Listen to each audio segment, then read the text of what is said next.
আপনাকে ধন্যবাদ আজকে আমাকে ডাকার বিশেষ জন্য। করে আপনার সাথে কথা বলা এ কারণেই যে আপনারা আহ, গুলশানের শাম্মী আহমেদের বাসায় চাঁদাবাজির ঘটনায় আহ, গ্রেপ্তারকৃত একজন গ্রেপ্তার জানে আলম অপুর তার একটি ভিডিও ভাইরাল করেছেন। সেখানে তিনি দাবি করছেন উপদেষ্টা আসিফ মাহমুদ সেই ঘটনায় সম্পৃক্ত, চাঁদাবাজির ঘটনায় এবং সেই তদারকিতেও আসিফ মাহমুদের কথা তিনি বলছেন। এবং আপনার ফেসবুক আমি খেয়াল করছিলাম, আপনি বলছেন যে এই ভিডিওটি জানে আলম অপু ধারণ করেছেন গ্রেপ্তারের আগে, এবং তিনি তার বন্ধুর কাছে সেই ভিডিওটি দিয়ে গেছেন যে গ্রেপ্তার হলে সেটি যেন তাদেরকে দেওয়া হয়, মানে সাংবাদিক বা অ্যাক্টিভিস্টকে যেন দেওয়া হয়। কিন্তু আমরা দেখলাম যে অপুর স্ত্রী তিনি সংবাদ সম্মেলন করে দাবি করছেন যে এটি ইশরাক, বিএনপি নেতা ইশরাক হোসেনের বাসায় করা, এবং ইশরাক হোসেনই আসলে অপুকে দিয়ে এই ভিডিওটি ধারণ করিয়েছেন, বা ইশরাক হোসেনই জোর করে এটি করেছেন। আপনার জানা মতে সত্য কোনটা? আসলে এখানে ইশরাক হোসেন তিনি তো এই ঘটনার পর থেকে তার কাছ থেকে কোনো ব্যাখ্যা আসেনি। তো তার কাছ থেকে যদি কোনো ব্যাখ্যা আসতো তাহলে এই বিষয়টি নিয়ে আমরা তার বক্তব্যটা জানতে পারতাম। এখন আমরা যেটা জানতে পারছি সেটা হচ্ছে এনসিপির লোকজন, যদিও আপনি জানেন যে আসিফ মাহমুদ সজীব ভুঁইয়া তিনি দাবি করে থাকেন যে তিনি এনসিপির সাথে সংশ্লিষ্ট কেউ নয়, কিন্তু আমরা দেখতে পাচ্ছি যে আসিফ মাহমুদকে ডিফেন্ড করার জন্য এনসিপির লোকজন তারা একদম আদা জল খেয়ে নেমে গিয়েছে এবং তারা বলার চেষ্টা করছে যে এখানে এটা ইশরাক হোসেন তিনি একটা ষড়যন্ত্র করেছেন। তো এখন এখানে ষড়যন্ত্র হয়েছে কি হয়নি এটা আসলে ইশরাক হোসেনই ভালো বলতে পারবেন যে তিনি আসলে এটা এই রেকর্ডিংটি তিনি করে তিনি আমাদের কাছে ছড়িয়ে দিয়েছেন কিনা। কিন্তু আমাদের সূত্র মারফত আমরা যেটা পেয়েছি সেখানে আসলে ইশরাকের কোনো সম্পৃক্ততার কোনো কিছু ছিল না। কারণ এই ভিডিওটি আমাদের হাতে এসেছিল 3রা আগস্টের দিকে। তো প্রায় অলমোস্ট প্রায় আপনি বলতে পারেন 2 সপ্তাহ আগে এসেছিল। তখন প্রশ্ন জাগতে পারে যে 2 সপ্তাহ আগে যে ভিডিওটা আমাদের কাছে আসলো এটা আমরা এতদিন পরে কেন প্রচার করলাম। প্রচার এ কারণেই করেছি কারণ এখানে ওই জানে আলম অপুর, যেটা আমি বলেছি যে তার বন্ধু এটা রেকর্ডিং করে আমাদেরকে দিয়েছে, এবং সেই বন্ধু বলেছে যে ভাই আমরা তো দেশে থাকি, আপনারা তো দেশে থাকেন না। তো এখন এটা যদি কোনোভাবে আসিফ মাহমুদ সজীব ভুঁইয়া বা তারা জেনে আপনার যায়। কি এটি জানবার সুযোগ হয়নি যে বন্ধু রেকর্ড করে দিয়েছে তার সাথে আসলে ইশরাক হোসেনের কোনো সম্পৃক্ততা আছে কিনা, বা সেই বন্ধু তো এটি তো মানে ভেরিফাই করতেই পারে যে ইশরাক হোসেনের সম্পৃক্ততা আছে কিনা? এখানে ইশরাক হোসেনের সম্পৃক্ত আছে কি না আছে সেটা আমি আসলে ভেরিফাই করতে পারিনি, কিন্তু এটা ভেরিফাই করতে পেরেছি যে এটা আসলে কিন্তু কোনো ওই বাংলা ভিশনের যেটা বলা হচ্ছে যে প্রফেশনালি এটাকে রেকর্ডিং করা হয়েছে, ওটার কোনো আলামত আমি পাইনি। কারণ আপনিও আপনি একটা মেইন স্ট্রিম টেলিভিশন চ্যানেলে কাজ করেছেন, আপনি জানেন যে সেখানকার অডিও বা ভিডিওর কোয়ালিটি কিরকম হয় ও ধরনের ক্যামেরা যদি ভিডিও করা হতো। তো এখানে আমরা যে ফুটেজটা দিয়েছি সেটাতে কিন্তু মনে হয়নি যে বাংলা ভিশনের প্রফেশনাল কোনো ভিডিও ক্যামেরা এখানে ব্যবহার করা হয়েছে বা প্রফেশনাল কোনো অডিও ইকুইপমেন্ট দিয়ে তার কথা রেকর্ড করা হয়েছে। তো সেজন্য যেই আমার কাছে বন্ধু মনে আসলে হচ্ছে না। রেকর্ড করলেন, বা যিনি রেকর্ড করলেন তার সাথে কি পরে আর কথা হয়েছে, মানে ভিডিও ভাইরাল হবার পরে, আপনারা ভিডিওটি হাতে পাবার পরে, যখন এই প্রসঙ্গগুলো আসছে যে এটি ইশরাক করিয়েছেন, তারপরেও তো আরো আসলে সময় গেল, তারপরে কি আর কথা হয়েছে আপনার সাথে, কথা বলার চেষ্টা করেছেন? আমরা এতটুকু কথা বলেছি যে যে দেখেন আপনার নিরাপত্তার জন্য আমরা এটা আসলে এতদিন ধরে এটা আমরা রেখে দিয়েছিলাম, আমরা ভাইরাল করিনি, কিন্তু আপনি এটা মানে অন্য লোক দিয়ে আপলোড করে দিলেন, তো এটা আপনি তো আমাদের সাথে বিট্রে করলেন, মানে আমরা এভাবে কথাটা বলেছি। কারণ এটা আসলে আমি বা জাওয়াদ নির্ঝর আমরাই চেয়েছিলাম যে সবার আগে এটা আমরা প্রচার করব, কিন্তু দেখা গেল যে আমাদের আগে এটা সামহাও অন্য কয়েকটা জায়গা থেকে এটা আপলোড হয়ে যায়। তো তখন আমরা দেখেছি এটা আসলে আমাদের কাছে রেখে লাভ কি, তাহলে আমরাও এটা প্রচার করে দিই। তো তখন আমরা প্রচার করলাম, কিন্তু যেটা হয়েছে আসলে অন্যান্য যেসব প্ল্যাটফর্ম থেকে আপলোড হয়েছিল সেখান থেকে এটা আসলে ভাইরাল হচ্ছিল না, কিন্তু আমি বা জাওয়াদ নির্ঝর যখন আপলোড করলাম তখন এটা আসলে ম্যাসিভলি ছড়িয়ে গেল। কিন্তু বিষয়টা হচ্ছে যে এটা আমার বা জাওয়াদ নির্ঝরের কাছে এই ভিডিওটা যখন এসেছিল তখন সম্ভবত এটা কারো কাছেই ছিল না। এবং আমরা সবসময় আমাদের যারা সোর্স, যারা আমাদেরকে তথ্য দিয়ে সহযোগিতা করে, আমরা তাদের নিরাপত্তাটা আমাদের কাছে সবচেয়ে আগে প্রাধান্য থাকে, যে জন্য আমরা কিন্তু চাইলে অনেক কিছু হুটহাট করে আমরা ছাড়তে পারি না। এখন আমার কাছে এরকম অনেক কিছু রয়েছে যেগুলোতে অনেকেরই অনেক কিছু তোলপাড় হয়ে যেতে পারে, কিন্তু আমরা করতে পারি না কারণ আমার সূত্রের বা সোর্সের নিরাপত্তাটা আমার কাছে সবার আগে অগ্রাধিকার থাকে। তো জি সেজন্য এটাও নিশ্চয়ই। একই বিষয়, আমি এটা প্রকাশ করতে পারিনি যখন আমার নিশ্চয়ই হাতে আমি এসেছিল। মানে নিশ্চয়ই সোর্সের নিরাপত্তার বিষয়টা তো সাংবাদিক হিসেবে ভাবতেই হবে। কিন্তু আমি যদি আপনার জায়গায় থাকতাম আমি নিশ্চয়ই সোর্সকে পরবর্তীতে জিজ্ঞাসা করে জানবার চেষ্টা করতাম যে আসলে ভিডিওটি ধারণ করার সাথে ইশরাক হোসেনের কোনো সম্পৃক্ততা ছিল কিনা, মানে সেটি প্রকাশ করলে তো আর সোর্সের কোনো আহ, সেটি থেকে সোর্সের কোনো আপনার মনে হয় যে সেখানেও কোনো ঝামেলা হবে বা নিরাপত্তার কোনো সংখ্যা তৈরি হতে পারে? আমি আসলে এখানে ইশরাক হোসেনের বিষয়টাকে আমি গুরুত্বই দিতে চাচ্ছি না, এর কারণে যে আসলে এখানে ইশরাকের মাধ্যমে হোক আর যার মাধ্যমেই হোক, যেটা সত্য সেটা সত্য, সেটা যার মাধ্যমেই সামনে আসুক আমরা সেই সত্যটাকে আমরা আলিঙ্গন করব। এখন সেটা ইশরাক হোসেনের মাধ্যমে আসুক আর যার মাধ্যমে আসুক, আপনাকে দেখতে হবে যেখানে জানে আলম অপু যে কথাগুলো বলেছে এটা কি কেউ তাকে শিখিয়ে দিয়েছে নাকি সে স্বতঃস্ফূর্ত ভাবে বলেছে। আপনি তার কথাবার্তার যে স্টাইল আপনি দেখলেই বুঝবেন যেখানে কোনো স্ক্রিপ্ট লিখে দেওয়া হয়নি, সে কিন্তু একদম স্বাভাবিকভাবে সে বলে যাচ্ছে। কাউকে শিখিয়ে দেওয়ার কথা, ওটা আপনি বা আমি আমরা কিন্তু বুঝতে পারি যেখানে একটা স্ক্রিপ্ট দেখে দেখে সে বলছে। এটা স্বতঃস্ফূর্ত ভাবে কিন্তু সে যা বলেছে যে তাকে বাইক কিনে দেওয়া হয়েছিল, সে বাইক নিতে চায়নি, তারপরে এই বাইকটা দিয়ে তাকে ব্ল্যাকমেল করা হয়েছিল, তারপর সে বলছিল ওই স্পটে হোন্ডা করে মানে একটা বাইকে করে আবার গিয়েছিল আসিফ মাহমুদ, সজীব ভুঁইয়া, এবং রাত্রে 4টার সময়। এবং ওই সিসিটিভির ফুটেজেও কিন্তু পরবর্তীতে ওটা আমরা বের করেছি যে ওখানে তিনি ছিলেন, যদিও এটা স্পষ্ট বোঝা যাচ্ছে না যে আসিফ মাহমুদ সজীব ভুঁইয়া কিনা, কিন্তু আমরা একাধিক সূত্রের মাধ্যমে নিশ্চিত হয়েছি যে সেটা আসিফ মাহমুদ সজীব ভুঁইয়াই। এবং ওই ফুটেজটা ডিলিট করার জন্য আসিফ মাহমুদ সজীব ভুঁইয়া অনেক মানুষকে চাপ দিয়েছে। যেমন ওয়েস্টিন হোটেলটা তো এখন তার একটা বাপদাদার সম্পত্তি হয়ে গেছে। এবং আপনাকে আমি দায়িত্ব নিয়ে বলি যে ওয়েস্টিন হোটেলের যারা কর্তৃপক্ষ তাদেরকে আমরা অনেক চাপ দিয়েছিলাম যে আপনারা আরো ফুটেজগুলো আমাদেরকে দেন যেখানে আসিফ মাহমুদকে স্পষ্ট দেখা যাচ্ছে। কিন্তু তারা বলেছেন যে ভাই আমরা এখানে যারা চাকরি করি, আমরা পেটের দায়ে চাকরি করি, আমাদের একজনেরও এখানে আমাদের জব থাকবে না, অতএব আপনাদেরকে ভিতরের ফুটেজ দেওয়া যাবে না। অতএব ওয়েস্টিন হোটেল কর্তৃপক্ষ কিন্তু আমাদেরকে সহযোগিতা করেননি। কিন্তু তারাও জানেন যেখানে আসিফ মাহমুদ সজীব ভুঁইয়া তিনি ছিলেন, এবং ওখানকার ক্লিয়ার কিছু ফুটেজের জন্য আমরা এই হোটেল কর্তৃপক্ষকে অনেকবার আমরা চাপ দিয়েছি। এবং তারা পরে বাধ্য হয়ে একটা মিথ্যার আশ্রয় নেয়। তারা বলে যে ভাই আসলে 15 দিন পর পর আমাদের সব ভিডিওগুলি ডিলিট হয়ে যায়, তো ওই ওই দিনের ঘটনার ফুটেজ আমাদের কাছে নেই। কিন্তু আমরা জানি যে তারা মিথ্যা কথা বলছে, তাদের কাছে জি ফুটেজ আছে, কিন্তু তারা উপদেশটাকে প্রোটেক্ট করতে চাচ্ছে। জি মানে তাহলে ওই কথাটা যেটি ইশরাক আছেন কি আছেন না সেটি আসলে ইশরাক হোসেনও হয়তো পরবর্তীতে নিশ্চিত করতে পারবেন। সেই আলোচনাটা বাদ দিয়ে তাহলে এবার একটু আসলে ভিডিওর বিষয়বস্তু, আপনি বলছিলেন যে সেই মোটর বাইকটি, কিন্তু আসলে পুলিশের পক্ষে তো এটি ভেরিফাই করা খুব সহজ একটা বিষয় না যে ওই মোটরসাইকেলটি আসলে কার, সাদা সিএফ মোটো যে বাইকটির কথা বলা হচ্ছে, এটা তো খুব সহজই ব্যাপার। এখন আপনি জানেন যে আমরা আনফর্চুনেটলি এমন একটা দেশে বসবাস করি যে এখানে যখন কেউ ক্ষমতায় থাকে, ক্ষমতাবানদের কোনো দোষ কিন্তু কখনো বের হয় না। যখন ক্ষমতা থেকে তারা চলে যায় তখন অনেক কিছু বের হয়। যেমন শেখ হাসিনা যখন তিনি ক্ষমতায় ছিলেন, বা শেখ হাসিনার যারা লেসপেন্সার ছিল, আপনি দেখেন এদের বিরুদ্ধে তখন কোনো মিডিয়াতে কেউ নিউজ করতে পারতো? আমরা প্রবাস থেকে কয়েকজন মানুষ, আমি বিভিন্ন সময় আমি বিভিন্ন ব্যক্তির মুখোশ উন্মোচন করতাম। এবং আমি যেগুলো মুখোশ উন্মোচন করেছি আপনি দেখবেন যে পরবর্তী সময় আমার ওই স্পেশাল রিপোর্টে আমি যা যা তথ্য দিয়েছি ওগুলো নিয়ে জাতীয় দৈনিকগুলোতে পরবর্তী সময় রিপোর্ট হলো যে সজীব জয়ের এরকম বিদেশে বাড়ি পাওয়া গিয়েছে, যেটা নিয়ে আমি আরো 2 বছর 3 বছর আগে প্রতিবেদন করেছিলাম। তারপর আপনি দেখবেন যে আরো যেসব বড় বড় মন্ত্রী ছিল, হাসান মাহমুদ থেকে শুরু করে মোহাম্মদ আরাফাত, এদের সম্পর্কে আমি যা যা তথ্য দিয়েছিলাম এগুলো পরবর্তী সময় কিন্তু মেইন স্ট্রিম মিডিয়াতে এসেছে যখন তারা ক্ষমতায় নেই তখন। তো এখন না, আমি এটাও ক্ষমতায় চ্যালেঞ্জ থাকতেও এসেছে। আপনার মনে আছে মুরাদ একজন প্রতিমন্ত্রী ছিলেন, তার তার কত কথাবার্তা সেটি ভাইরাল হলো, কত নিউজ হলো। সুরঞ্জিত সেনগুপ্ত তারও আগে তার মানে কিছু কিছু খবর কিন্তু মিডিয়াতে একদম আসতো না তা না, হয়তো প্রধান ব্যক্তির খবর আসতো না, কিন্তু মন্ত্রী, প্রতিমন্ত্রী, মুরাদ সংসদ হচ্ছে একটা সদস্য এরকম তো প্রতিমন্ত্রীর আসতো। একটা প্রতিমন্ত্রী, কিন্তু ওই লেভেলের মানে আপনি ওবায়দুল কাদেরের কথা বলেন বা আওয়ামী লীগের যারা প্রভাবশালী ব্যক্তি ছিল তারেক সিদ্দিকীর কথা বলেন, তাদেরকে নিয়ে একটা রিপোর্ট করা ওই সময় কল্পনারও বাইরে ছিল বাংলাদেশের মূলধারার সাংবাদিকদের কাছে। আর এখন আপনি যদি তারেক সিদ্দিকী বা ওই সমমর্যাদার কারো কথা বলেন তাহলে তো আসিফ মাহমুদ সজীব ভুঁইয়া আমি মনে করি যে ডক্টর ইউনূসের পরপরই যদি অনেক ক্ষমতাবান মানুষদের মধ্যে একজন তিনি, কারণ ডক্টর ইউনূস নিজেই বলেছেন যে তারা হচ্ছে তার নিয়োগকর্তা। তো নিয়োগকর্তার এত এত ভুরি ভুরি অপরাধ আমাদের সামনে চলে আসছে, তিনি কোনো ব্যবস্থা নিতে পারছেন? পারছেন না। পারবেন? পারবেনও না। জি, এটাই কিন্তু বাস্তবতা। আসলে সব প্রশাসনের সব কি মানে সরকারের নিয়ন্ত্রণে? কিন্তু আমরা তো অনেকবার শুনেছি যে পুলিশে নাকি বিএনপির লোকজন আছে, কোথাও নাকি জামাতের কন্ট্রোলে চলে গেছে। তো এরকম যদি ভাগাভাগি থেকে থাকে, তাহলে বের করাটা এত কঠিন হয়ে যাচ্ছে কেন? এখনো কি এক ব্যক্তি কেন্দ্রিক হয়ে নিয়ন্ত্রণ চলছে?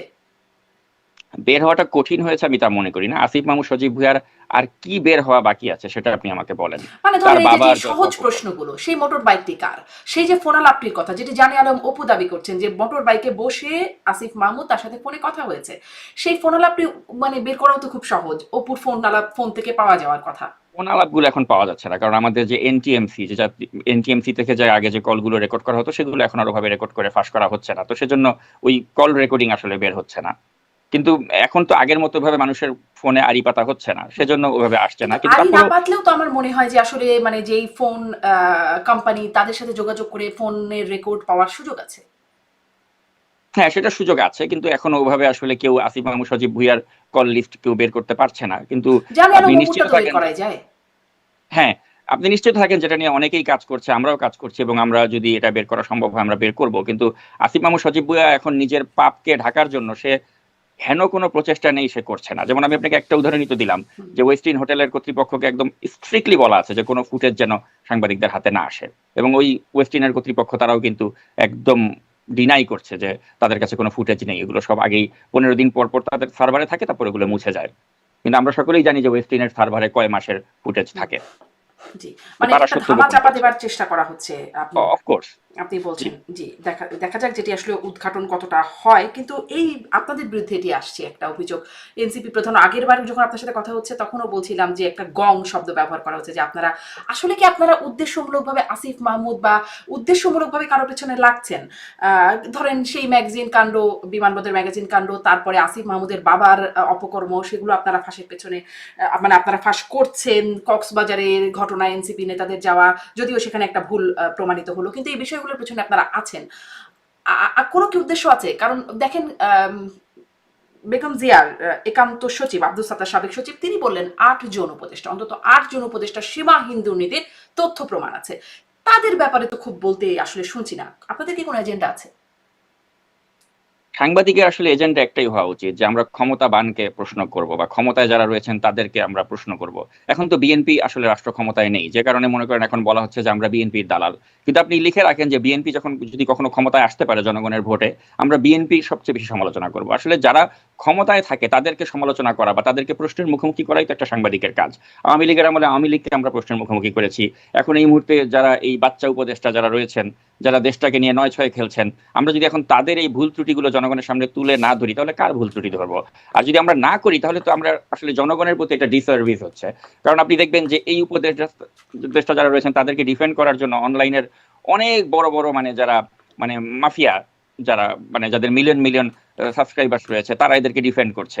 এখন কেন ডিফেন্ড করছে এটা আপনিও জানেন আমিও জানি, যে আপনি যদি রাষ্ট্র ক্ষমতায় যারা রয়েছেন তাদের তোষামোদি করেন তাহলে কিন্তু আপনার নিজের হালুয়া রুটির বাস্তবায়নটা কিন্তু খুব সহজে হয়, যে এরা রাষ্ট্র ক্ষমতার সাথে আছে, অতএব এদের যদি আমার হাতে থাকে এদেরকে দিয়ে আমি কোনো একটা নিয়োগের ক্ষেত্রে, কোনো একটা বদলির ক্ষেত্রে বা কোনো একটা তদবিরের ক্ষেত্রে আমি খুব সহজেই সেটা করতে পারবো। এখন আপনি দেখুন যে আমি বা আমরা যারা গুটি কয়েকজন মানুষ, আমরা যখন এদেরকে সমালোচনা করছি আমরা কিন্তু নিঃস্বার্থভাবেই করছি, আমরা দেশের জনগণকে সচেতন করার জন্য করছি। আমরাও তো ইচ্ছা করলে পারতাম যে ৫ই আগস্টের পরে এদের সাথে অ্যালাইন্ড হয়ে নিজেদের ধান্দা করতে, এদের সাথে সুসম্পর্ক রাখলেই তো আমাদের বরঞ্চ আরো আখের গোছাতে পারতাম আমরা। কিন্তু আমরা তো ওটা চিন্তা করিনি, আমরা করেছি আবার যে এই বন্ধুত্ব অভিযোগটাও দরকার। আসে যে আপনারা আসলে যথাযথ ধান্দা করতে না পেরে আপনারা আসলে এই পথটা বেছে নিচ্ছেন যে তাদের ধান্দা উন্মোচন করা। যেমন তো ধরেন মাহফুজ সেক্ষেত্রে আলমও একটা বললেন না যে সবাই টাকা খাচ্ছে, একজন টাকা খায় না, এই জন্য সবাই তার পেছনে লাগছেন আসলে, বা মানে একটা ফেসবুক পোস্ট দিয়েছেন এরকম কিছু কিনা যে আসলে একজন খাচ্ছেন না একজন পাচ্ছেন না এরকম কারণে, এটাও কোনো কারণ কিনা? না, তো সেক্ষেত্রে তো তারা বলতে পারতো যে নাজমুস সাকিব বা এরকম কেউ আমাদের কাছে এরকম একটা ধান্দার জন্য এসেছিল, এই ধান্দাটা আমরা করি নাই বলেই আমাদের পেছনে তারা লেগেছে। তো এরকম তো কেউ বলতে পারবে না যে আমি আসিফ মাহমুদ সজীব ভুঁইয়ার কাছে কখনো ব্যক্তিগত কোনো সুযোগ সুবিধার জন্য গিয়েছিলাম বা কিছু করেছিলাম। যেমন আমি একটা অন রেকর্ডই আপনাকে বলে রাখি, আসিফ মাহমুদের যিনি পিএস মাহফুজুল আলম ভুঁইয়া, তার সাথে আমার একদিন কথা হয়েছিল। তো একজন মানে উপসচিব পর্যায়ের একজন ব্যক্তিকে তার র্যাঙ্কের অনেককেই তারা সচিব করে দিয়েছে, কিন্তু ওই ব্যক্তিকে করছিল না। তো আমি তাকে ক্যাজুয়ালি কথা বলছিলাম যে এই লোকটাকে আপনারা ডিঙিয়ে আরো অনেককেই করছেন, এই লোকটা যোগ্য, তাকে কেন করছেন না, তাকে করতে কি কোনো বাধা আছে? তখন মাহফুজুল আলম ভুঁইয়া আমাকে বললেন যে আপনি যেহেতু বলছেন আমরা করতে পারবো, কিন্তু সাকিব ভাই সমস্যা হচ্ছে এই লোক তো স্বৈরাচারের দোসর, সে তো আওয়ামী লীগের লোক। তাই আমি বললাম যে আমি তো এটা জানতাম না। তো বললো যে সে তো মুজিবের পক্ষে বই লিখেছে। তখন আমি বললাম যে ঠিক আছে, যদি তাই হয়ে থাকে আপনি আমাকে একটা প্রমাণ দেন। সে প্রমাণ দিতে পারেনি। তো পরবর্তী আমি বলেছি ঠিক আছে, যদি সত্যি সে স্বৈরাচারের দোষর হয়ে থাকে অবশ্যই আমি তাকে রেকমেন্ড করার প্রশ্নই ওঠে না, আপনারা যা ভালো মনে করেন তাই করেন। এর পরবর্তী সময় যখন আমি এই আচ্ছা, আসিফ যোগ্য মাহমুদ ব্যক্তি সজীব, আপনি বলছেন যোগ্যতা আছে, যোগ্য ব্যক্তি যদি মুজিবকে নিয়ে একটা বই লেখে তাহলে তার যোগ্যতা শেষ হয়ে যায়? না এখন কথা হচ্ছে যে আপনি জানেন যে তারা যে ধরনের ধূর্ত, ওই অবস্থায় আমি জানি যে আমার কথা সে রেকর্ড করছে। আমি যদি তখন তাকে বলি যে আচ্ছা উনি আমাকে বলছে যে ভাই উনি তো মুজিবের পক্ষে বই লিখেছে, এখন আপনি চিন্তা করেন তারপর যদি আমি তাকে বলতাম যে ভাই আমি তাও আপনাকে অনুরোধ করছি আপনি তাকে এই সচিব পদটা দিয়ে দেন, তখন ওইটা রেকর্ড করে সে বাজারে ছেড়ে বলতো যে নাজমুস সাকিব আওয়ামী লীগের পক্ষে যিনি বই লিখেছে তার পক্ষে তদবির করেছে। আমরা সেটা মানি নাই দেখেই সে এখন আসিফ মাহমুদ সজীব ভুঁইয়ার পেছনে লেগেছে। তো এখন আমি তো অতটা বোকা নই, আমি জানি যে আমার কথা সে রেকর্ড করে আমাকে শেষ করে দেবে, এবং পরবর্তীতে সে আমাকে হুমকিও দিয়েছিল যে আপনার ওই তদবিরটা রাখি নাই বলেই তো আপনি আমাদের পেছনে লেগেছেন। তাই আমি বলেছি ঠিক আছে, আপনি তো আমার কথা রেকর্ড করেছেন, আপনি ওটা বাজারে ছাড়েন তাহলে। তো সে জানে যে ওটা ছেড়ে আসলে লাভ নাই, কারণ সে যখন আমাকে কথা রেকর্ড করার সূত্রে বলছিল যে আপনি মুজিবের পক্ষে বই লিখেছে এমন একজনের পক্ষে তদবির করছেন, তা আমিও বলেছি যে আচ্ছা তাই যদি হয়ে থাকে আপনি তাকে দরকার নেই, তাহলে আমি তো এটা জানতাম না যে সে মুজিবের পক্ষে বই লিখেছে। তো এখন তো আসলে আপনি জানেন যে আমরা এমন একটা সিচুয়েশনে বাস করছি যেখানে খুব সহজে একজনকে ট্যাগিং করে দেওয়া যায়, আপনি মানে স্বৈরাচারের দোষ করে, এটা খুব ইজি একটা ট্যাগ। এখন আমি যেহেতু তাদেরকে অনেক কট্টর সমালোচনা করছি নানা বিষয়ে, অতএব আমাকে যদি মনে করেন একবার খালি প্রমাণ করা যায় যে আমি মুজিবের দোসর, আওয়ামী লীগের দোসর বা আওয়ামী লীগের কারোর জন্য আমি সুপারিশ করেছি, বাস ওটা দিয়ে তো মনে করেন তারা আমাকে কালিমালিপ্ত করার চেষ্টা করবে। এই জন্য মানে আওয়ামী আমি লীগের আসলে দোসর হয়ে যাবার ভয়ে, একটা ভয় মাথায় রেখেই কাজ করতে হচ্ছে। অফকোর্স, এবং এবং এই আপনি চিন্তা করে দেখুন, এই যার কথা আমি আপনাকে বলছি মাহফুজুল আলম ভুইয়া, হুম। এই নামটি মনে রাখুন। এবং আমি যারা আপনার দর্শক তাদেরকে বলছি যে আজকে এই আসিফ মাহমুদ সজীব ভুইয়ার যত অপকর্ম, এই সব অপকর্মের একমাত্র সাক্ষী হচ্ছে এই মাহফুজুল আলম ভুইয়া, যিনি একটা আপনার টি স্পোর্টস চ্যানেলের একটা স্পোর্টস রিপোর্টার ছিল। আজকে সে শত শত কোটি টাকার মালিক হয়ে গিয়েছে। সে আজকে দুবাইতে একটা আবাসন কোম্পানিতে ফোন করে ওখানে খোঁজ খবর নিচ্ছে যে কিভাবে বাড়ি টাড়ি সবকিছু করা যায়, এবং আসিফ মাহমুদের হয়ে সবকিছু সে ব্যবস্থা করে রেখেছে। আপনি লিখে রাখেন, আজকে একটা কথা আপনাকে বলছি, হয়তো 1 বছর পরে আপনি আমার এই কথাটা মিলিয়ে দেখবেন যে মিললে কিনা, যে যখন ক্ষমতা থাকবে না এই আসিফ এই মাহফুজ, কেউ দেশে থাকবে না, সব দুবাইতে সেকেন্ড হোমের ব্যবস্থা করে রেখেছে। জি। আপনি বলছিলেন যে মাহফুজ আলমের কথা বলছেন, সাথে সাথে আরো, মানে এটা হয়তো একজন হতে পারেন, জানি না আমি। আহ, এটা উপদেষ্টা মাহফুজ আলম না, কিন্তু এটা হচ্ছে বুঝতে পারছি। আসিফ মাহফুজুল আলম ভুইয়া। জি, মাহফুজ আলম ভূঁইয়া, যে আসিফ মাহমুদ সজীব ভূঁইয়ার যিনি এপিএস। তো আহ, আহ, জানি আলম অপু তার যে সাক্ষাৎ, যে ভিডিওটি রেকর্ড করে যেটি ভাইরাল হলো, সেখানে তিনি বলছেন কিভাবে ফকিন্নির পোলারা রাতারাতি ধনী হয়েছে। মানে আর কারা বা কোন কোন ফকিন্নির পোলার কথা বলছেন তিনি, এটি কি আপনারা বুঝতে পারেন? এখানে ইন জেনারেল সে বলছে, কিন্তু এখানে আমি যদি বলি ফকিনীর পোলা বলতে, আপনি দেখেছেন যে আসিফ মাহমুদ সজীব ভুইয়া তিনি ওই তার বিশ্ববিদ্যালয়ের ক্যান্টিনেও সে ঠিক মতো খাওয়া দাওয়া করতে হুম। পারতো না, এরকম একটা আর্থিক অনটনের মধ্যে ছিল। তো তার মতো একটা ব্যক্তি এখন, তার পক্ষের লোকজন বলার চেষ্টা করছে তিনি এখন উপদেষ্টা, তিনি তো ওয়েস্টিনে তিনি খেতেই পারেন, এটা নিয়ে তো আমরা এত বড় ইস্যু করছি কেন? তো আমি আপনার দর্শকদেরকে একটু বলতে চাই যে একটা মন্ত্রীর মাসিক বেতন কত? 1,05,000 টাকা। তো তিনি তো মন্ত্রী পদমর্যাদার একজন উপদেষ্টা, তো তার বেতন আমরা জানি 1,05,000 টাকা। তো আপনি জানেন যে সে যখন দল বল নিয়ে ওয়েস্টিনে খেতে যায়, সেটা মিনিমাম আপনি জানেন যে 5,000 টাকা করে যদি গড়ে বিল আসে, 5-6 জন নিয়ে খেতে গেলে তার এক রাতের বিল আসবে 25,000 টাকা বা 30,000 টাকা। তো এখন তার মাসে বেতন হচ্ছে 1,05,000 টাকা, তো সেখানে এসে এক রাতে তো 30,000 টাকা উড়িয়ে রাখার মতো সামর্থ্য তার নেই। আর আমরা জানি সে মাসে অন্তত সে 15 থেকে 20 বার ওয়েস্টিনে যায়। তো এই টাকাটা কোত্থেকে আসছে? তো আমরা কি বুঝি না? অতএব যতই বলার চেষ্টা করা হোক যে সে উপদেষ্টা হয়েছে, তার এখন আর্থিক সামর্থ্য বেড়েছে, এটা কোনো ধোপেই টিকে না। কারণ আমরাও ঢাকা শহরে অনেক বড় বড় প্রতিষ্ঠানে চাকরি করেছি, তার থেকে বেশি বেতন আমরা পেয়েছি। আমি ইন্ডিপেন্ডেন্টের মতো ইংরেজি দৈনিকে চাকরি করেছি, অনেক ভালো বেতন পেয়েছি। আমি অনলাইন পোর্টালে চাকরি করে অনেক ভালো বেতন পেয়েছি। তার থেকে বেশি বেতন পেয়েও আমরা কখনো ওয়েস্টিনে গিয়ে ওই ডিনার করা বা লাঞ্চ করা, ওটা মাসে অন্তত একবার হয়তো স্বপ্ন দেখতাম করার। আর তার মতো ব্যক্তি এখন 15 বার 20 বার করে ওয়েস্টিনে যাতায়াত করে, এই টাকা সে কোথায় পায়? তো আমরা কি বুঝি না যেটা কোন প্রক্রিয়াতে সে টাকা উপার্জন করছে? জি। আহ, ওখানে অপু আরো বলছেন যে এই ভিডিওটি তিনি দিয়ে যাচ্ছেন এই কারণে, যদি পরবর্তীতে গুম হয়ে যায়, খুন হয়ে যায়, নিখোঁজ হয়ে যায়, সেজন্য আগে থেকে ভিডিওটি তিনি ধারণ করে দিয়ে যাচ্ছেন। তো মানে এখনো কি আসলে এই অভ্যুত্থান পরবর্তী বাংলাদেশেও গুম হয়ে যাওয়া, খুন হয়ে যাওয়া, নিখোঁজ হয়ে যাওয়ার ভয়টা বিরাজ করছে? হ্যাঁ, আপনি তো দেখতে পাচ্ছেন যে অপু একটা জবানবন্দি দিয়ে গেছে, এটাকে হুম। কাউন্টার দেওয়ার জন্য তার স্ত্রীকে এখন তার বিরুদ্ধে ব্যবহার করা হচ্ছে। এবং অনেকেই তো ট্রোল করছে সামাজিক যোগাযোগের মাধ্যমে, ট্রোল করে বলছে যে অপুর স্ত্রী অপুর পক্ষে কথা না বলে সে এখন আসিফ মাহমুদ সজীব ভুইয়ার পক্ষে কথা বলছে। অর্থাৎ তার ভালোবাসাটা এখন আর ওই তার স্বামীর প্রতি নেই, উপদেষ্টার প্রতি হয়ে গেছে। তো উপদেষ্টা তাকে শিখিয়ে দিয়েছে যা, সেটাই সে অবিকল বলছে। আবার সে নিজেও দাবি করেছে যে পুরা এই প্রেস কনফারেন্সটা অ্যারেঞ্জ করে দিয়েছে এনসিপির লোকজন। তো এ থেকে তো বোঝা যায় যে আপনি যখন জনগণের সাথে চালাকি করবেন, এই চালাকিগুলো কিন্তু ধরা পড়ে যায়। তো এই যে উপর স্ত্রীকে নিয়ে যে তারা একটা চালাকি করলো, না, এই কিন্তু সে তো চালাকিগুলো কিন্তু বলেছে ধরা যে পড়ে এনসিপির যাচ্ছে। লোকজন এখন জোগাড় করে দিয়েছে যখন তাদের স্বার্থের প্রয়োজন হয়েছে, তখন বহিষ্কার করার সময় তখন আর তাদের স্বার্থ দেখে নাই, দায় এড়ানোর জন্য বহিষ্কার করে দিয়েছে, এটাও সে বলেছে। জি। তো সে তো এরকম মানে অনেকটা থলের বিলাত ফাঁস করে দিয়েছে। তো এখন আসলে মূল বিষয়টা হচ্ছে কি, ওই যে যেটা সাংবাদিক শাহেদ আলম একটা কথা বলেছেন যে বাইনারি ভুলের ফাঁদে যখন কেউ পড়ে যায়, তখন ওই একটা ভুলকে ঢাকার জন্য সে আরো অনেকগুলো ভুল করে। যেটা আপনি দেখেছেন যে শেখ হাসিনা তিনি করেছিলেন, তিনি একটা বলেছিলেন যে ওই রাজাকারের বাচ্চা, এই শব্দটা করার পরে তিনি আরো কোথায় তার ভুলের জন্য মানে মানুষের কাছে ক্ষমা চাবেন, তা না করে তিনি কিন্তু একটা পর একটা ভুল করতে থাকেন, এবং অতি শীঘ্রই কিন্তু তার পতন ঘটে যায়। বাইনারি ভুলের ফাঁদে পড়ে গিয়েছিলেন শেখ হাসিনা। তা আমি এখন দেখতে পাচ্ছি যে আসিফ মাহমুদ সজীব ভুইয়া তিনি একটা বাইনারি ভুলের ফাঁদে পড়ে গিয়েছেন, যে একটা ভুলকে বা একটা অপরাধকে ঢাকার জন্য তিনি আরো বেশি বেশি অপরাধ করে ফেলছেন। তার বাবার কৃতকর্মকে ঢাকার জন্য হোক বা তার নিজের কৃতকর্মকে ঢাকার জন্য হোক, তিনি আরো বেশি বেশি ভুল করে ফেলছেন।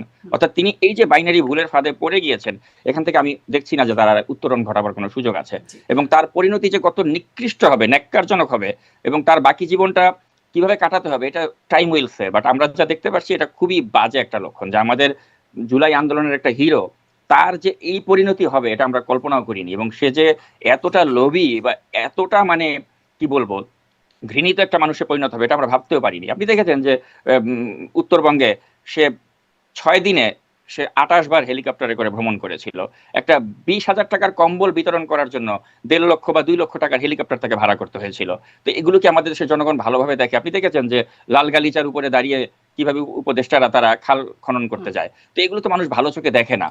তো এখন এই উপদেষ্টাগুলো বা এই যে ডক্টর ইউনূসের মতো লোক, যিনি তার বান্ধবী, তার কোনো স্বাস্থ্য সম্পর্কে কোনো জ্ঞান নাই, নূরজাহান বেগম, যিনি মানে মাসের মধ্যে 30 দিনের মধ্যে 20 দিন অসুস্থ থাকেন, তার মতো একজন লোককে আপনি স্বাস্থ্য মন্ত্রণালয়ের দায়িত্ব দিয়ে দেন। আপনার লামিয়া মোর্শেদ, যার কোনো খোঁজ খবর জীবনে কখনো আমরা ছিল না, আমরা জানতাম না যে জুলাই আন্দোলনে তার ভূমিকা কি ছিল, তার মতো একটা ব্যক্তিকে আপনি আপনি বানিয়ে ফেলেছেন একটা ডিফ্যাক্টো প্রধান উপদেষ্টা। আপনার কি মনে হয় যে দেশ ডক্টর ইউনূস চালাচ্ছে? মোটেও না, দেশ চালাচ্ছে লামিয়া মোর্শেদ। লামিয়া মোর্শেদ আজ যেটা বলছে ওটা ডক্টর ইউনূস কালকে ইমপ্লিমেন্ট করতেছে। তো এভাবেই তো এই দেশটা চলছে। আচ্ছা, আচ্ছা।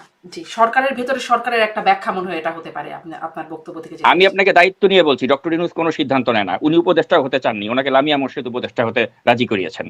জি, জেনে বুঝে বলছি, আমি দায়িত্ব নিয়ে বলছি কথাটা। ডক্টর ইউনূসের উপদেষ্টা হওয়ার কোনো ইচ্ছা ছিল না, লামিয়া মোর্শেদ তাকে জোর করে উপদেষ্টার পদটি গ্রহণ করতে এটা আপনি বলেছেন। আর কিভাবে লামিয়া বলছেন? মোর্শেদের মানে প্রতি আপনি তার দায়িত্ব এতটাই নিয়ে মানে দুর্বলতা আপনি কিভাবে বলছেন এটি? কিভাবে মানে আমি জানি, কারণ ওখানে যখন ফ্রান্সে এই বিষয়গুলো আলোচনা হচ্ছিল আমার সোর্স সেখানে উপস্থিত ছিল। এবং কিভাবে লামিয়া মোর্শেদ তাকে রাজি করিয়েছে, বলেছে ছাত্ররা দেশ আপনাকে এখন প্রয়োজন, আপনাকে দায়িত্ব নিতে হবে। ডক্টর ইউনূস বলেছেন না, আমি দায়িত্ব নিতে চাই না। লামিয়া মোর্শেদ তাকে বলেছে না, আপনাকে নিতে হবে, দেশ ও জাতির স্বার্থে আপনাকে নিতে হবে। এই লামিয়া মোর্শেদের কথায় ডক্টর ইউনূস প্রধান উপদেষ্টার দায়িত্ব গ্রহণ করেছে, আমি জেনে আপনাকে বলছি কথাটা। জি। আর ওই সংবাদ সম্মেলনে জানে আলম অপুর স্ত্রী আর একটা বিষয় জিজ্ঞাসা করছেন যে 31 তারিখ 11:30 থেকে 1 তারিখ সকাল 7:30 পর্যন্ত অপু মিসিং ছিল। এই সময় অপু কোথায় ছিল? মানে এটির কি কোনো ব্যাখ্যা আপনাদের কাছে আছে বা জবাব আছে? না, এটির আমি এ সম্পর্কে কিছু অবগত নই। আচ্ছা, ঠিক আছে, দেখা যাক সামনে আসলে এটি নিয়ে কি উদ্ঘাটন হয় বা উদ্ঘাটনের কোনো চেষ্টাও আদৌ হয় কিনা। যখন সজীব ভুঁইয়াকে জিজ্ঞাসা করা হচ্ছে তখন তিনি হাঁসের মাংস, নীলা মার্কেট এরকম নানান রকম কথা বলছেন। অনেকে এটা নিয়ে নানান রকম ট্রলও করছেন যে তাদের সাথে কোনো না কোনোভাবে হাঁস জড়িয়ে যাচ্ছে আরকি। সেই প্রসঙ্গে একটু আসি। কক্সবাজারে যে এনসিপি নেতারা গেলেন, পিটার হাসের সাথে বৈঠক হয়েছে বলে আপনারা প্রথমে দাবি করলেন, পরবর্তীতে দেখা গেল ভুল। আপনি ভুলটা স্বীকারও করেছেন যে এটি একটা ভুল হয়েছে। কিন্তু একটু কি এটা বলবেন যে এরকম একটা ভুল কি করে হলো? ওই যে একটা বিজ্ঞাপন আছে না, যে যদি দাগ থেকে ভালো কিছু হয় তাহলে দাগই ভালো। হ্যাঁ। তাই মনে করি একটা ভুল থেকে যদি ভালো কিছু হয় তো ওই ভুলটা ভালো। যেমন আমাদের একটা তথ্য শুধু ভুল ছিল, যে ওখানে ব্যক্তি পিটার হাস উপস্থিত ছিল না।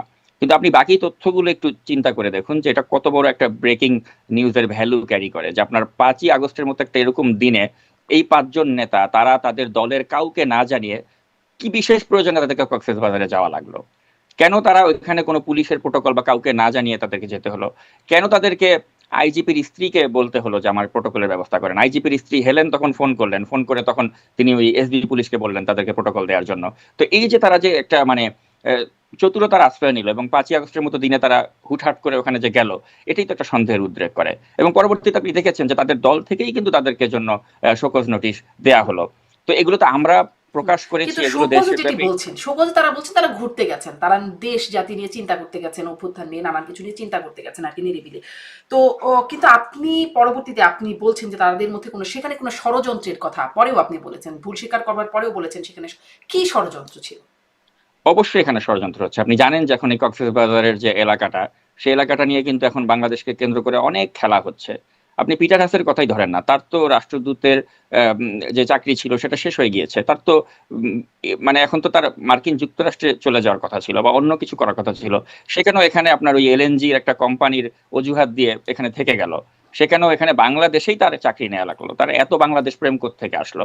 মূল বিষয়গুলো হচ্ছে কি, পিটার হাসের মতো ব্যক্তিরা তারা কখনো কখনো রাষ্ট্রদূত, কখনো কখনো তারা ডিপ স্টেটের একটা পার্ট, কখনো কখনো তারা ওই একটা দেশের সরকার বসানো বা সরকার সরানো এসবের মানে কাজগুলো তারা করে থাকেন। এটা যারা ডিপ স্টেট সম্পর্কে জানেন তারা ভালো করেই জানেন যে পিটার হাস হচ্ছে সেই ডিপ স্টেটের একটা অংশ, যে কারণে সে বাংলাদেশকে ছাড়ছে না। আপনি কোনোভাবে এটা ভাবার কোনো কারণ নেই যে পিটার হাস বাংলাদেশকে ভালোবেসে সে রাষ্ট্রদূতের চাকরি চলে যাওয়ার পরে আবার বাংলাদেশেই দায়িত্ব নিয়ে সে রয়ে গেছে। এখানে ওই যে বলা হচ্ছে একটা এলএনজি কোম্পানির দায়িত্ব যে তিনি নিয়েছেন, এটা জাস্ট একটা অজুহাত।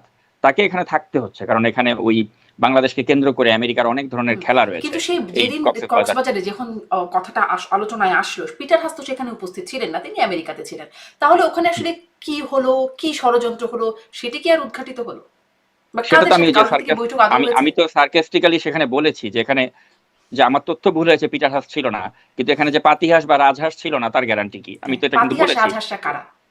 এখানে আমি বলছি পিটার হাস না থাকলেও এখানে নিশ্চয়ই ওই তেল কোম্পানির কোন একটা শীর্ষ কর্মকর্তা বা এমন কোনো না কেউ কোনো ছিল। হাঁস ছিল। হুম। হ্যাঁ, কোনো না কোনো হাস সেখানে ছিল যার সাথে এখানে আলোচনা তারা করতে গিয়েছে।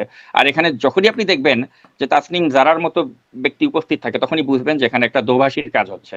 কারণ এখানে আপনি জানেন যে বাদবাকি যারা গিয়েছে তারা কিন্তু ইংরেজিতে কমিউনিকেশন করতে পারে না। তো এখানে তাদের যখন দোভাষীর প্রয়োজন হয়, তখনই তাসনিম জারার উপস্থিতি প্রয়োজন হয়। তো সেজন্য আমাদের সন্দেহটা এই কারণে আরো বেশি গাঢ় হয়েছে। আর নাসিরুদ্দিন পাটোয়ারিকে যখন প্রথম ফোন করা হয়েছিল এই বিষয়টা ব্যাখ্যা চাওয়ার জন্য, সে যেভাবে হতভম্ব হয়ে যায় এবং উল্টাপাল্টা উত্তর দিতে থাকে, তখন কিন্তু আমাদের সাংবাদিকদের সন্দেহটা আরো ঘনীভূত হয় যে তার মানে নিশ্চয়ই তারা একটা কোনো কিছু গোপন করার চেষ্টা করছে। তো সবকিছু মিলাই মনে করি যে ওই কক্সবাজারে তারা যে গিয়েছে সেটা কোনো স্বাভাবিক ঘটনা ছিল না, এবং এটা অবশ্যই একটা ষড়যন্ত্রের অংশই ছিল। এবং আপনি দেখতে পাচ্ছেন যে এই ষড়যন্ত্রগুলো কিন্তু দিন দিন আমাদের কাছে পরিষ্কার হচ্ছে। যেমন আপনি দেখেছেন যে কয়েকদিন আগেও কিন্তু তারা অত জোর দিয়ে বলতে পারতো না যে ফেব্রুয়ারিতে নির্বাচন হবে কি হবে না। তারা একটা আসন ভাগাভাগি নিয়ে একটা কিছু করার চেষ্টা করছিল, কিন্তু পরবর্তী সময় আপনি দেখেছেন যে নিশ্চয়ই এই যে ভারপ্রাপ্ত যিনি রাষ্ট্রদূত রয়েছেন মার্কিন যুক্তরাষ্ট্রের, তার সাথে বৈঠকের পরেই কিন্তু নাসিরুদ্দিন পাটোয়ারির টোন পাল্টিয়ে গেল এবং সে বলল যে ফেব্রুয়ারিতে কোনো নির্বাচন হবে না। তো এখন আসলে তাদেরকে কে লাড়াচাড়া করাচ্ছে বা কার দ্বারা তারা পাওয়ারফুল হয়ে গিয়ে কথা বলছে? আবার এখন ডক্টর মোদিনুসকে অনেকে বলছেন যে তিনি তো হুসেইন মোহাম্মদ এরশাদের মতো হয়ে গেছেন, এক একবার এক এক কথা বলছেন। কয়েকদিন আগে তিনি বললেন যে জনগণের কাছে তারা অঙ্গীকারাবদ্ধ যে তারা ফেব্রুয়ারির মধ্যে নির্বাচন করবেন। এখন আবার দেখছেন ডক্টর ইউনূস কিন্তু তিনি মালয়েশিয়াতে গিয়ে কিন্তু তার কথাবার্তা আবার উল্টেই গেছে। যদি সিএনএন এর সাথে এক হ্যাঁ, সাক্ষাৎকারে তিনি বলছেন যদি বিচার সংস্কার না হয় তাহলে আবার আগের হ্যাঁ, সিস্টেমেই ফিরে যাবে হ্যাঁ। তো নির্বাচনের। তো তিনিও তো এখন ওই যে পল্লী বন্ধু থেকে পোল্টি বন্ধু এরশাদের মতো, হুম। তাকেও এখন অনেকে ট্রল করে বলছেন যে উনিও তো এখন পোল্টি বন্ধু, তিনি পোল্টি মারছেন। তো ডক্টর ইউনূসের কাছ থেকে তো আমরা এগুলো আশা করি নাই। তিনি তো একটা বিশ্ববরেণ্য ব্যক্তিত্ব, তারই যদি এখন কথা ঠিক না থাকে এবং তাকে যদি এক এক সময় এক এক কথা বলতে হয়, এই ছাত্রদের চাপে পড়ে হোক আর যেই চাপে পড়েই হোক, এটা আসলে আমাদের দেশকে একটা সংকটের দিকেই ফেলে দেবে। জি। তাহলে আহ, কি মনে হয়, আবার প্রেস সচিব তো বলছেন ফেব্রুয়ারিতে নির্বাচন হবে লিখে রাখুন, এই ধরনের কি যেন একটা তিনি বলেছেন, আমি একটু পড়ছিলাম। যারা আসলে ভাবছেন বা বলছেন যে ফেব্রুয়ারিতে নির্বাচন হবে তাদের উদ্দেশ্যে তিনি এরকমটা বলছেন। তাহলে আসলে কি হবে? এবং সেই সাথে সাথে এই প্রশ্নটা, ওই যে মার্কিনীদের বা হাঁসদের আসলে উদ্দেশ্যটা কি এখানে? গণ অভ্যুত্থানেও একটা ভূমিকা ছিল, এখন আসলে তাদের উদ্দেশ্য কি, স্বার্থ কি?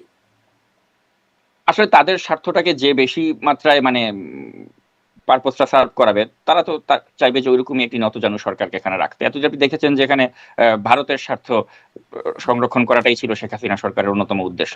তো এখন আবার যদি কেউ মনে করে যে আমি ক্ষমতায় থাকতে গেলে মার্কিন স্বার্থ আমাকে বজায় রাখতে হবে, তাহলে তারা আমাকে টিকিয়ে রাখবে, এবং সেই স্বার্থের অংশ হিসেবে যদি কেউ একটা এনডিএ সাইন করে, আপনি দেখেছেন যে সেই হুম। এনডিএ তে যেসব ক্লজে তারা সাইন করেছে সেগুলো তো আসলে ওই দেশ বিক্রি করে দেওয়ার মতোই শামিল, আমি তো বলেছি।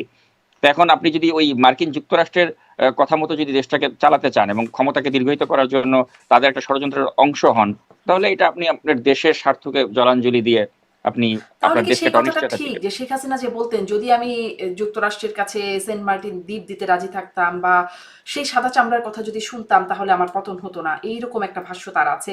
ক্ষমতায় থাকতেও বলেছেন, ক্ষমতা থেকে যাবার পরেও বলেছেন।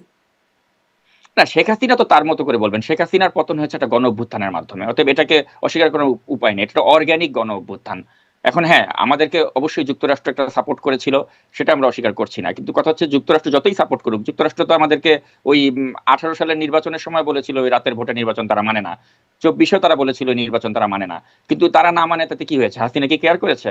যুক্তরাষ্ট্রকে কেয়ারও সে করেনি। সে তার মতো সে বলেছে আমরা আমাদের নিজের মতো করে থাকবো, আমরা ওই আটলান্টিক পাড়ি দিয়ে আমরা যাব না, আমরা অন্যান্য বন্ধু করবো। তো হাসিনা তো দেখিয়েছে আই ডোন্ট কেয়ার ইউএসএ, এবং ওইভাবেই তো সে অগ্রসর হচ্ছিল। একমাত্র একটা অর্গানিক ওয়েতে যদি একটা গণ অভ্যুত্থান না করতো, আপনি হাসিনাকে কখনোই পতন করতে পারতেন না। সে তো আপনি দেখেছেন যে হেফাজতে ইসলামকে যেভাবে এতগুলো মানুষকে সে এক রাতে শাপলা চত্বরে মেরে ফেললো, কি হয়েছে তার? সে এর আগে কোটা আন্দোলন 18 সালে যখন হলো, সে কিছু, তাকে কেউ কিছু করতে পেরেছে? সে তো একটা এমন ভাবে আগাচ্ছিল যে কোনো আন্দোলন কিছুই তার কাছে টিকবে না। সে এমন ভাবেই আগাচ্ছিল। ওই এক আবু সাইদের মৃত্যু পুরো জাতির বিবেককে নাড়া দিয়েছিল, হুম। এবং তারপরে সকলে রাস্তায় নেমে এসেছিল। অতএব আমি কোনোভাবেই গণ অভ্যুত্থানকে খাটো করবো না, যেখানে কোনো মার্কিন ষড়যন্ত্রে হাসিনাকে পালাতে জি। হয়েছে। হাসিনাকে পালাতে সেই হয়েছে বাইনারি হাসিনার ভুল নিজের কারণে, একটু আগে আপনি বলছিলেন। এবং হ্যাঁ, এবং হাসিনাকে পালাতে হয়েছে ওই এক প্রশ্নের উত্তরের কারণে, যে প্রশ্নের উত্তরে সে বলেছে রাজাকারের বাচ্চা বলে সকল শিক্ষার্থীকে সে একটা হৃদয়ে রক্তক্ষরণ করে দিয়েছিল। জি। আহ, জি, মোটামুটি আসলে এই বিষয়গুলো আপনার কাছে জানবার ছিল, যে নিশ্চয়ই সামনেও আপনাদের অনুসন্ধানে যদি এই বিষয়ে আরো কিছু উঠে আসে, যেই প্রশ্নগুলোর উত্তর এখনো মিলল না, সেই বাইকটি আসলে কার, ফোন আলাপটি আসলে কি ছিল, ইশরাক হোসেন আসলেই ছিলেন কিনা এর পেছনে, এই বিষয়গুলো যদি জানা যায়, বা সেই হাসরা কারা ছিলেন সেই বিষয়েও যদি জানা যায়, নিশ্চয়ই আপনি আপনার মাধ্যমে বলবেন, আমরাও জানার চেষ্টা করবো। অনেক ধন্যবাদ নাজমুল সাকিব, আপনার সাথে জি, কথা বলে আপনাকেও খুব ভালো ধন্যবাদ। লাগলো।